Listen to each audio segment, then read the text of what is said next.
arrived with prior notice in the form of a diagnosis or several sick days at the hospital, or whether he came unexpectedly in the form of a phone call or a text message. Either way, when death arrived, it was never easy. Within the last 4 years, Death came to visit on numerous occasions, and on 2 of those occasions, he decided to come by surprise and take back with him the most precious souvenirs. I couldn't possibly choose to talk about one of my angels without talking about the other.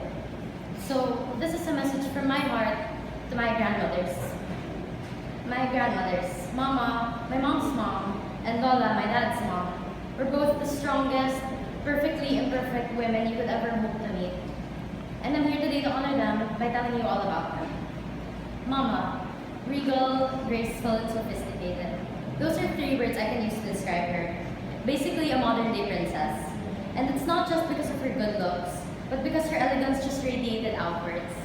And everyone who met her saw this. I won't go through all the details of my story, but when I was a few days short of being 2 years old, Mama was kidnapped outside a bank. And while the kidnappers aggressively tied up our family driver and even placed a used diaper on his face, she didn't freak out or panic. She just kindly requested to stop the mercury drug to get medications for her heart condition, and they agreed to this. And throughout the ordeal, they didn't even bother to cover her eyes or tie her up. They would talk to her and apologize and tell her that Nana, times were just really hard and we really need the money. And after the incident, she didn't have anything to say that was bad about the kidnappers, except that she pitied them for having to go to that extent to get money. And after that, it was just all smiles and toys. That's who Mama was. She was a doctor, caring and empathetic. Not just a healer of the body, but a healer of the soul. She always wanted to see the good in people. On the other end of the spectrum was Lola. She was a definition of tough love. She was stern, yet charismatic, proud, yet grateful. Looking back, she had a hand in fostering many of the passions I have today. Lola was a talented pianist. She could widow any song you hummed to her. She was also a brilliant writer. There was one day in 2008, I was bored at her house, and I suddenly had this fantastic plan to start writing a journal. So excitedly, I rushed to her, and I was like, Lola, I'm gonna start writing a journal na, blah, blah. And then she smiled. She gave me a small nod of encouragement. Then she shooed me away to play na. A few days later, she came up to me and handed me this thick, beautiful gold notebook and said that I should use that to start my journal. And while I did start writing in it, I must have stopped midway and forgot about it. Fast forward to January 2018, 6 months after Lola died, I was at a point in my life where my anxieties were making me question whether or not I was on the right career path. And when this happens, I usually like to clean my room to clear my head, which I did. And I stumbled across a familiar thick gold notebook.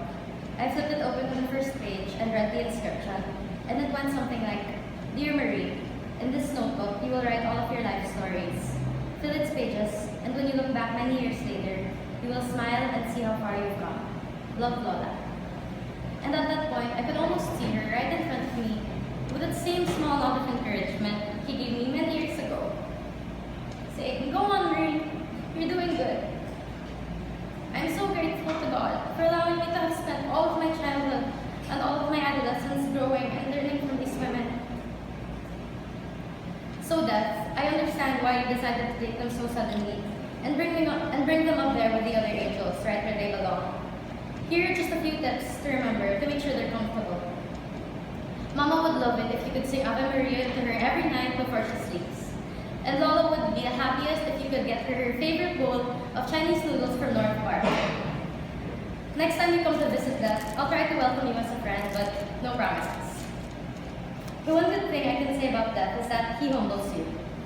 He makes you realize you don't have to carry all the pain on your own. Though he does break your heart, he crushes it and spills out its contents into a billion tiny pieces. But in doing so, he shows you that a heart that full must mean you were truly loved. And I was truly loved. By those 2 angels, I was blessed to call my grandmothers. Thank you.